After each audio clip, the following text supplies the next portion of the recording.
دوستو ایک دن ایک ٹیچر کلاس میں داخل ہوا اور داخل ہوتے ہی کلاس کے بلیک بورڈ پر ایک لمبی لکیر اس نے کھینچ دی اور سب شاگردوں کو مخاطب کر کے کہا کہ تم میں سے کون ہے جو اس لکیر کو ہاتھ بھی نہ لگائے اور اسے چھوٹا بھی کر دے، یعنی بغیر ہاتھ لگائے اس لکیر کو چھوٹا کرنا ہے۔ ساری کی ساری کلاس خاموش ہو گئی کیونکہ استاد نے ناممکن بات کہہ دی تھی۔ سب نے کہا کہ سر ناممکن ہے، لکیر کو چھوٹا کرنے کے لیے اسے ڈسٹر سے مٹانا پڑے گا، جو ہاتھ لگائے بغیر ممکن نہیں ہو سکتا۔ استاد صاحب نے گہری نظر سے طلباء کی طرف دیکھا مگر کسی کے پاس کوئی بھی جواب نہیں تھا۔ کلاس میں ہمیشہ پوزیشن لینے والے اسٹوڈنٹ سے بھی پوچھا لیکن جواب ندارد۔ اسی کلاس میں دو طالب علم ایسے بھی تھے جو بہت ہی ذہین اور بہت ہی لائق سمجھے جاتے تھے، مگر ان دونوں کی ایک خامی تھی کہ وہ ایک دوسرے سے حسد بہت کرتے تھے اور ہمیشہ اسی طاق میں رہا کرتے تھے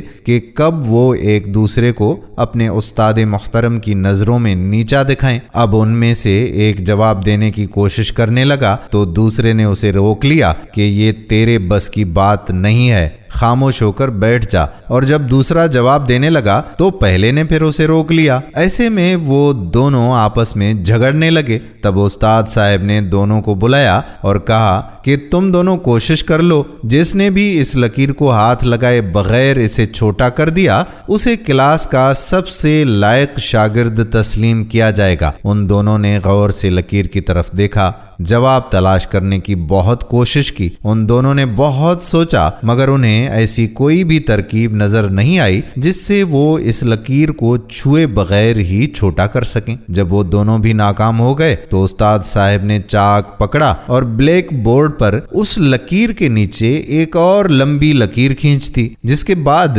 سب شاگردوں نے دیکھ لیا کہ اب پہلے والی لکیر چھوٹی نظر آ رہی ہے۔ استاد نے اس لکیر کو ہاتھ لگائے بغیر اسے چھوٹا کر دیا تھا۔ اب استاد صاحب کلاس کی طرف اور خصوصاً ان دو طالب علموں کی طرف متوجہ ہوئے اور بولے کہ یہ سوال آپ کی ذہانت چیک کرنے کے علاوہ آپ کے لیے ایک بہت بڑا سبق تھا، اور آپ میں سے کوئی بتا سکتا ہے کہ وہ سبق کون سا ہے؟ جب سب خاموش رہے تو استاد صاحب خود بولے کہ آپ سب کامیاب ہونا چاہتے ہیں، مگر آپ میں سے کچھ لوگ کامیابی کا یہ سفر دوسروں کو نیچا دکھا کر، ان سے حسد کر کے اور انہیں نقصان پہنچا کر طے کرنے کی کوشش کر رہے ہیں۔ حالانکہ یہ سفر آپ دوسرے طریقے سے بھی کر سکتے ہیں، جیسے میں نے پہلی لکیر کو چھوٹا دکھانے کے لیے دوسری لکیر کو بڑا کر دیا، اسی طرح آپ بھی زندگی میں آگے بڑھنے کے لیے کسی دوسرے کو نقصان پہنچانے یا اس سے حسد کرنے کی بجائے